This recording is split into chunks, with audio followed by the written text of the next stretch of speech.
Hi, my name is Clint Heffern, and this is my AEP 800 Module 5 video. So the first article, Barriers to Using Web 2.0 in the 21st Century, talked a lot about how basically Web 2.0 is affecting every industry, whether that be industrial or transportational, the military, medical, everything working into education. And basically that we now have a global economy and that kids need to be ready to compete in that global economy once they get out of schools. So it's the school's job to teach those kids that they need to be ready. Um, and it talked a lot about how technology resources have greatly increased in schools, but scores and instructional practice have not kept up and increased with that as that technology has increased. And so why?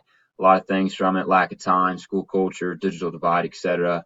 But just it emphasized how Web 2.0 is in every industry, every career, and how schools need to align with that. The next article, 7 Common Barriers that Obstruct Tech Adoption in Education. A lot of things that are barriers for tech adoption, whether that be changing how we inform and educate the teachers, considering the achievement gap, working through those different innovations, etc. I thought the very first one was the one they kind of focused on, and the one I thought was really important. Talked about a lack of vision or even no vision that as these budgets in education keep getting smaller, um, and principals, administrators, et cetera, are trying to account for that budget. A lot of times, what's an easy cut out is technology stuff. Technology, resources, et cetera, are usually pretty expensive. So this is where, oftentimes, like this article pointed out, the cuts are trying to be made, which is a big barrier for obstructing tech adoption. The digital divide, basically, just this article talked a lot about there's no broadband, basically meaning fast internet in a lot of places around the world, but specifically in our nation. In our nation. So broadband basically meant was fast internet connections, and they said yes, this is due to geographic features. However, it's also due to financial features, and now it's working into politics. And the article talked about some Republican plans with politically not being backed up by Democrats, etc. But basically, just that technology is not a transparent, uniform currency system, whatever it is, across the nation, which creates some holdups. And so that digital divide, basically, those kids that receive, maybe they are lower financially, but they do receive that technology at school, and then they go home, they're not able to continue that practice or whatever, based on geographic features, but also based on financial features. Um, the next article was about open educational resources, and basically now it's a curriculum. It used to be a place online you could go, and not just one place, but several places, but where you could go get lesson plans, even units. But now it's so large scale that they're offering entire curriculums for all levels, all grades, all subjects, etc. Entire curriculums, and they're even offering them for free or very low prices. A lot of nonprofit organizations working for this. Sounds like a great thing. Something I haven't heard much about. Sounds like a great thing, like I said. However, there are some challenges.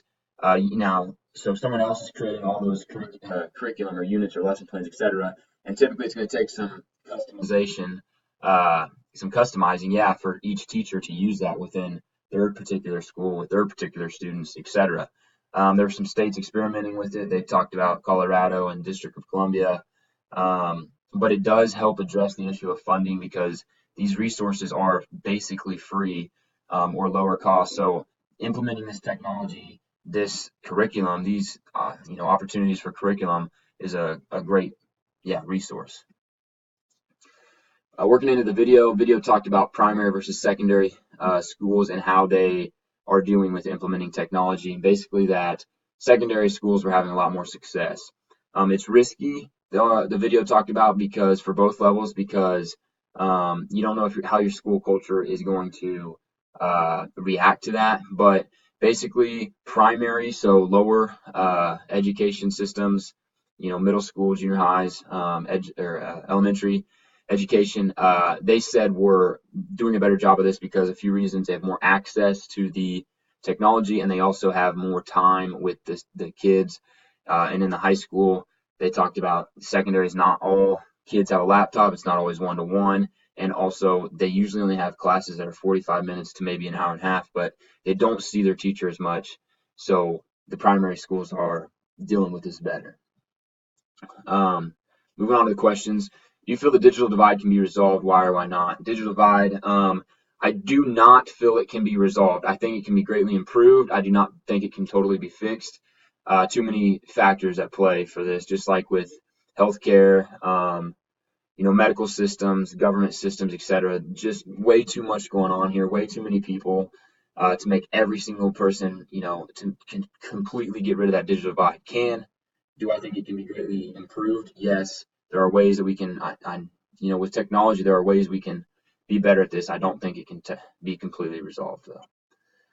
Second question, what skill sets do you feel 21st century students need to have before they graduate? I think they need to know how to use technology, definitely, like this assignment. It's a global economy. They need to know how to compete in that. Communication skills, I think, is huge. Personal finance and management skills, I think, in my opinion, just everyday stuff, how to get a loan, how a loan works, insurance, medical information, etc. Maybe that's, maybe I think more of that stuff because I'm a young adult and starting to figure those things out and experiment with them. But I think that stuff needs to be more life realistic, like they're actually going to experience when they get out in the real world. And then I also think they should study in their specific field, try to narrow that down at an earlier age, and really dig into that. And I'm kind of biased on the last one, history as well, social studies, being a social studies teacher. I think it's extremely important, and I'm always stressing to our kids that you need to know what happened in our history, the world's history, so that we can learn from our mistakes and create a better future.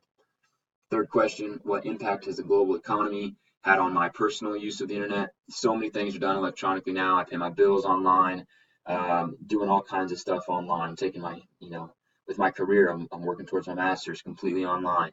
I keep up with a lot of my family on social media using the internet, and also entertainment, use the internet for that a lot. Technology training, do I still need to effectively integrate technology in my current position? As an administrator, I think there's constantly new things coming out, so you need to be able to work through those and decide, okay, what are we going to use in our school? What's the best practice? I need to be aware of all the others in case we need to incorporate another one. But also I need to be knowledgeable in what I'm expecting my teachers to know and how to implement that for them, be able to answer questions, etc. So yes, also with my job right now, use frequent seminars, professional development opportunities, and just collaborating with other teachers. Is my school district equipped for 21st century technology? Yes, we have laptops, projectors, smart boards, pretty good systems. We're not one-to-one. We are a smaller school, and funds are a little bit tighter, so I don't think we are as advanced as others, but working with that digital divide, we are definitely ahead of others, for sure. The advantages of innovative practices in schools. What are the advantages of innovative practices in schools? I think it definitely helps accommodate for how students are learning. They're growing up in a digital age. They know how to use this technology for the most part. They're very good at figuring out how to use it. So I think it empowers students. It also lets them do the work, lets them create, lets them research through stuff instead of it always being the teacher that's getting it to them. So it empowers students. It also connects to more students, like the articles talked about. There were a few of them that said, whether it be learning disabilities or whatever, technology is now, we're figuring out how to accommodate those to help those students out.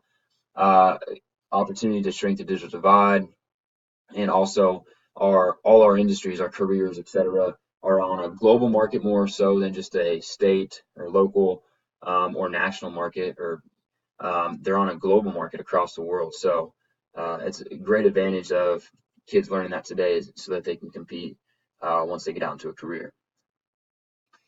What disadvantages do I see of the technology? A little bit, I put entitlement for my first one because we are, with my last one, some advantages. We are empowering students. I think there's a fine line here between giving them power and helping that or the technology, the resources, etc., helping kids really have a sense of accomplishment, a sense of pride in their work. I think there's a line of maybe giving them too much power to where they feel they maybe know everything or disrespectful to teachers, etc. So that's what I meant by entitlement.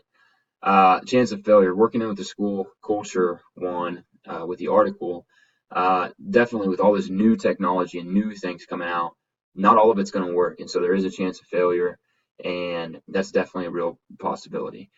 Also, my last point, disadvantages. The articles discussed a lack of time already and why teachers aren't as good as using this technology because of lack of time. Playing periods are being ate up before school and after school activities, lunch periods being ate up.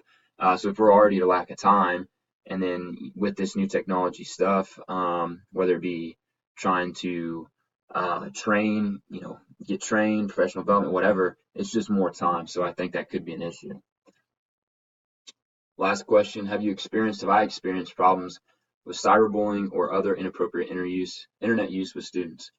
Not necessarily cyberbullying, but definitely some cases where I can tell there's some tensions between kids because of I've heard rumors going around about this person said this on social media or this person posted this.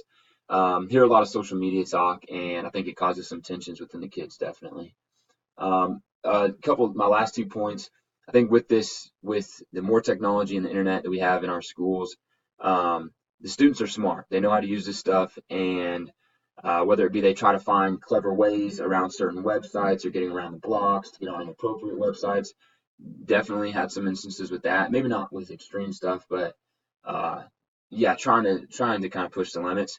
And then the last one, this is probably the biggest one I've dealt with, is kids uh, trying to use that as an excuse that, oh well, the assignment wasn't posted online, or oh well, I didn't have internet at home, or my computer died, or my printer died. And so at first I think I was a little bit too lenient with this and would just give it to them, but I didn't want kids thinking they could do this for everything. So I tried to this last year draw the line with that and give them plenty of time before, and then let them know at the beginning, hey, once this day comes, if this is due here, you're not going to be given any special treatment, not going to be given any breaks, etc. So you need to take that into account when you're working on this with the days that you have. So that is my AEP 800 Innovative Technology Integration Module 5 video.